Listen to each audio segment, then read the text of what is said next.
কে এই ঐতিহাসিক শেখরনগর ইউনিয়নের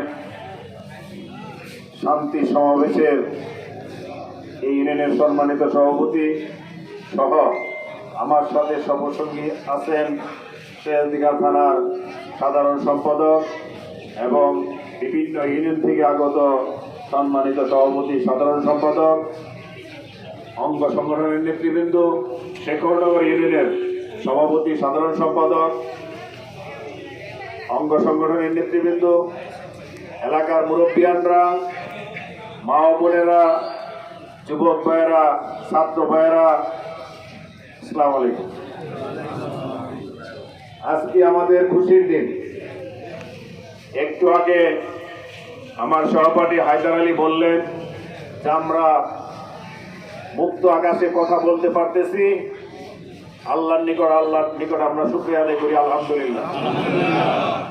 যাদের বিনিময়ে আমাদের দেশ পুনরায় স্বাধীন হয়েছে তাদের জন্য আমরা দোয়া করব। যেসব মা বোন, ছোট বাচ্চা, ছাত্র ভাই বোন রক্তের বিনিময়ে দেশ স্বাধীন হয়েছে, অনেক ছাত্র ভাইয়েরা বিভিন্ন নেতাকর্মীরা, বিভিন্ন পেশার বাংলার জনগণ বিভিন্নভাবে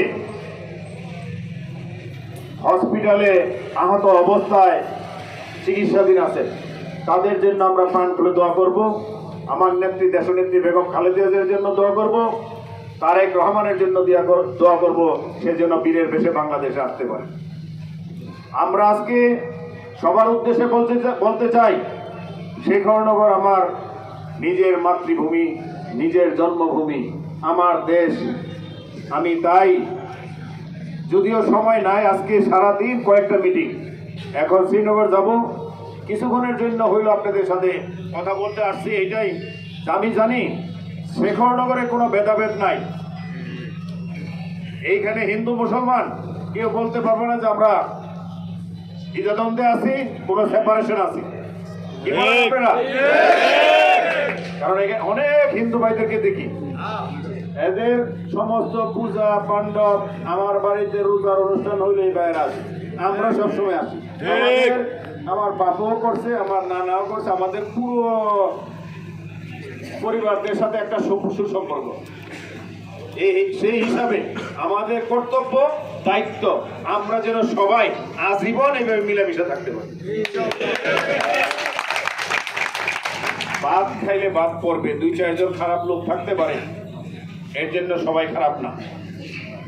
আমি অনুরোধ করব, দল মত নির্বিশেষে সবাই আমরা এক, সবাই যেন আমরা একে অপরের ভাই হিসাবে থাকতে পারি। কোনো হিন্দু মুসলমান নাই, এই শেখরনগরে সবাই সমান। এই মাঠে আমি এর আগে একবার বলছিলাম, বহুদিন আগে, যখন শেখরনগরে একটা ইটা ছিল না।